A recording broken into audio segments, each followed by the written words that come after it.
Hi, folks. Robert Quigley here. Robert Quigley for President, Washington, D.C. We're on the road to the White House. Today we're going to talk about some obscure facts of history, and we're going to weave the thread all the way up to current times and show us how events of the past are impacting us or relevant to us today. So without further ado, let's jump right in, folks. We are going all the way back to the worst century known to humans. And what year would that be? That will, of course, be the 1600s or the 17th century. Beyond a shadow of a doubt, the experts as well as the folks that lived in the day tell us that by far the 17th century was the worst century known to humans. On the one hand, wealth blossomed in that century. The world became more connected. But against that backdrop, we must remember that century was riddled with war, political upheaval, inflation ran rapid everywhere. Climate change caused chaos. That was the last time in recorded history that the population dropped. Well, what were some of the names of the wars?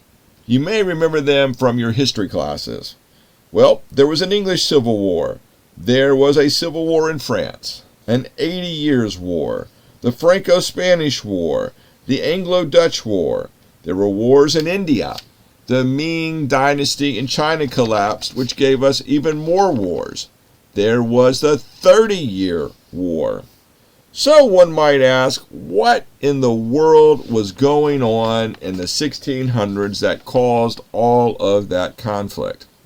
As we know, feudalism collapsed. Democracy began its ascendancy. Well, folks, this was the time period we also know as the Little Ice Age. It lasted 300 years, and the century of the 1600s was right smack in the middle of it.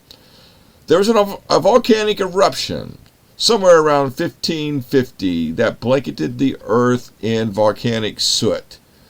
Temperatures fell on average 2 degrees Celsius. Oh my goodness, it was so cold in London that our ancestors would build fairs and festivals in the winter on the River Thames. It was frozen so solidly thick, no one worried about falling in. Folks, during this time period, because the sunlight had been diminished, because the temperatures dropped so much, agriculture collapsed. Wars exploded. People were fighting over resources. That was it, folks. Whatever food was stored underneath houses and barns and in hiding places and in one territory or the other territory. Hungry folks of the day went on rampages left, right, and center. They were frustrated. There were food shortages. There was economic turmoil. Populations were angry. They were rebellious. There were revolts. As mentioned, the peasants of the day wanted an end to feudalism. They could not pay the rents. Peasant farming was not a viable solution. The time period of lords and landlords and manors was coming to an end. And it came to an end with the snap of a finger. Migration to North America soared. And you know, folks, the people that lived in those times recorded in history for us that they knew they were living in the worst times. So there we have it. There's the dreadfulness of climate collapse in the 1600s. We were only talking about a mere decrease of 2 degrees Celsius, which caused all of that havoc. And then, of course, as the 1600s turned into the 1700s and the 1800s and the Industrial Revolution, we saw the planet warm up. We saw populations expand. We saw democracy thrive. We saw countries establish, grow, and expand. populations expanded. And we know that that's been the course of history all the way up until the present time. But oh my goodness, folks, now we must weave this thread of history into 2022 and 2023. We learned these couple of days that the leading climate scientists on the planet have re-evaluated their climate models. They have recalculated and gathered more evidence of ice melt. Oh my gosh, folks. The ice in Greenland, the glaciers in Greenland, the ice in the North Pole and the South Pole and Antarctica and the Arctic, it's all melting 100 times faster than was just believed 2 or 3 weeks ago, my friends. The ice is disappearing. What happens when the ice disappears?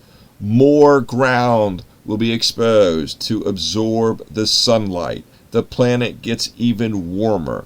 As we make this radio show, folks, we already know the planet is going to warm by an average of 1.5 to 2 degrees Celsius. There's no question about that. By the time we get to 2050, underline that date 3 times, 2050, we are going to lose all of the ice in Greenland and the North Pole and the South Pole. Folks, you heard it here first. Robert Quigley for president. We study the science. We pay attention to the details. We're telling you what is coming our way. Folks, when all of the snow and ice on the planet has melted, we are going to see a 20-foot sea level rise. Florida, most of Florida is going to be underwater. Most of the cities, coastal cities around the world, are going to be inundated. In fact, I live in Washington, D.C. My house is 22 feet above sea level. I fully expect, if I'm alive in 2050, living here, that the Potomac River may be mere feet from my house. It's unbelievable, folks. We are in for some roller coaster of a ride changes. And it's going to happen. We're losing the Mississippi River. The Colorado River is disappearing. Salt Lake is disappearing. Lake Mead, Lake Powell. Groundwater has fallen to 500 feet below the surface. It used to be 10 or 20 feet. Then it was 100 feet. Folks, we are killing ourselves with global warming, with the way we have organized humanity. We're swinging between these pendulums of too cold to too hot. Now, just as a footnote here, we are having a once-in-a-century blizzard snowstorm this Christmas. And when folks hear this, they're going to think, oh my God, bring on the heat. They're freezing their butts off. This makes no sense to them. Folks, we're looking at the annual picture. We're looking at the bigger picture here. We're not looking at this freakish snowfall and Arctic cold blast that's coming down over the United States. The reason why that Arctic cold blast is coming down over the United States is because the weather patterns are shifting around the planet. The jet stream above our head, the currents underneath the ocean that take warm air up from the Caribbean and delivers it to England and Wales and Ireland and Europe. All of these things are changing, folks. Humans are changing the weather on the planet. And the overall point that we're trying to make with this radio show is humans live in a very narrow temperature band and resource band of comfort. We all know that if the temperature rises to 104 degrees, the human body will perish very quickly. We are not designed to live in such hot temperatures. We also know that if the temperature is a mere 85 degrees Fahrenheit or 90 degrees Fahrenheit, and the humidity is 80% or more, we are also going to perish. And on the converse, we see today that in the upper plains of the United States, these Arctic air masses are bringing 50 degree below zero weather. Of course, this is only temporary. It's only going to last days. If the poles were to shift and that weather were to settle in, then of course, who knows? North America, the lower part of North America could become the new North Pole. but only until summer arrives, because global warming would melt all of the ice.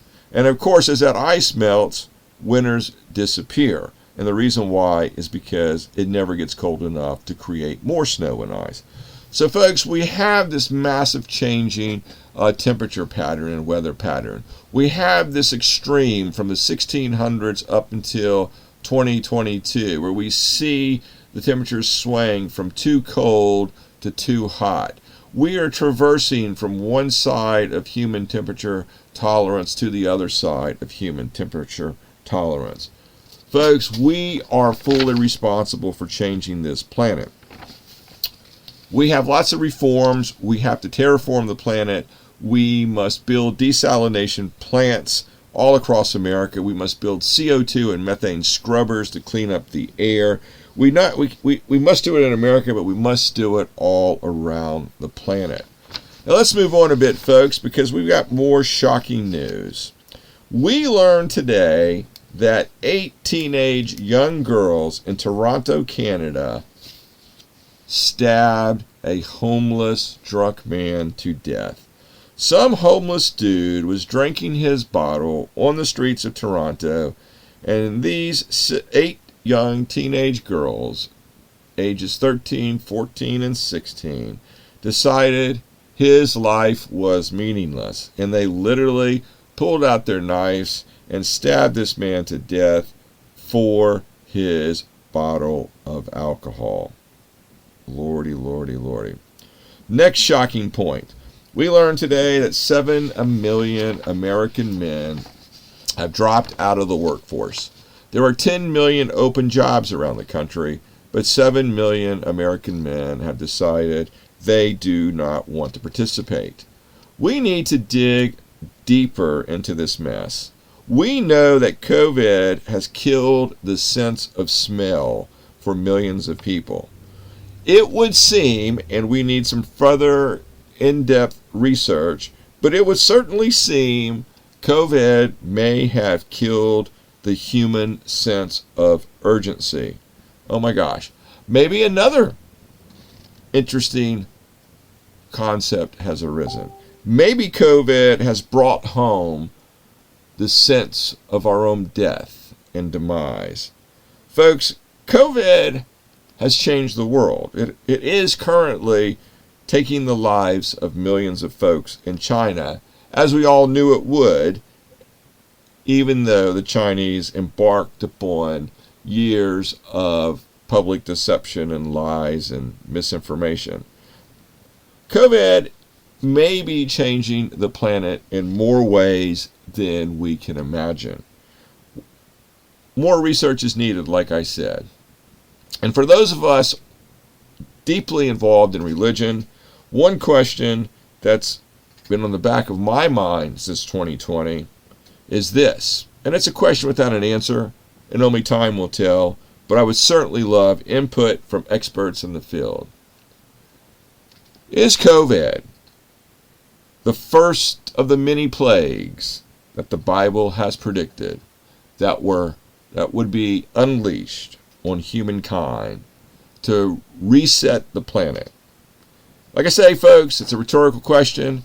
I certainly don't have the answer, but I would love to discuss it and debate it with folks that are far more knowledgeable about these matters than I am. Let's move on, folks. We do have a little bit of good news today. Hopefully it won't be too late. But we do learn today that the made in the USA products are making a comeback. Apple, Walmart, General Motors, Intel, Lockheed Martin, and GE, just to name a few of America's iconic companies, have decided to move their overseas manufacturing back to the United States. Not a day too soon, folks. It must happen. We know that Taiwan Semiconductor Manufacturing, TSM, is agreed to establish a second plant in the United States, more specifically in Arizona. Folks, we do have some good news on that front. The world is falling apart. We see food shortages all around the planet. We see the Chinese building up military resources on the Indian border, in the area around Japan and South Korea, in Southeast Asia, around Taiwan.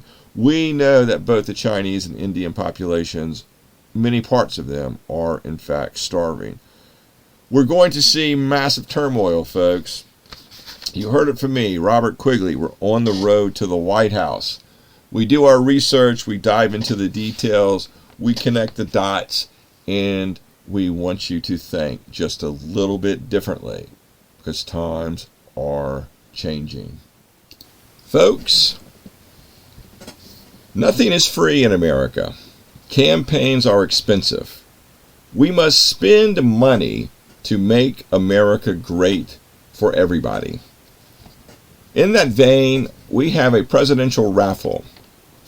We have 20 million raffle tickets to sell during the Robert Quigley for President campaign. We're giving away more than 19,000 prizes. Those prizes include, we're going to give away a house. We're going to pay off a mortgage.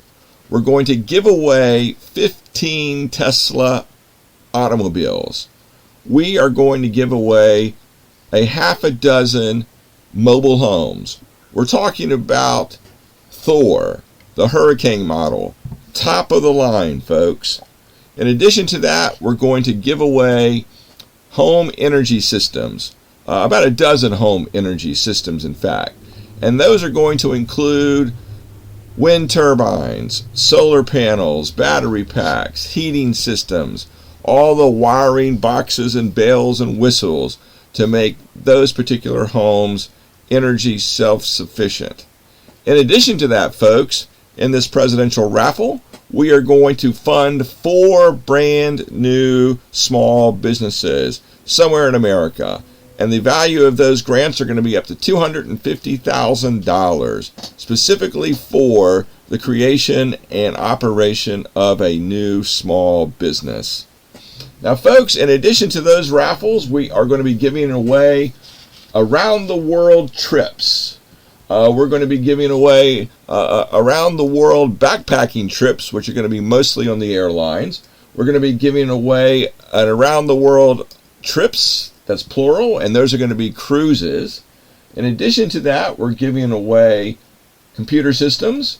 We're giving away Apple gift cards, Amazon gift cards, Visa gift cards. In addition to those, we're giving away Cracker Barrel gift cards, Walmart gift cards, Starbucks gift cards, and of course Papa John gift cards.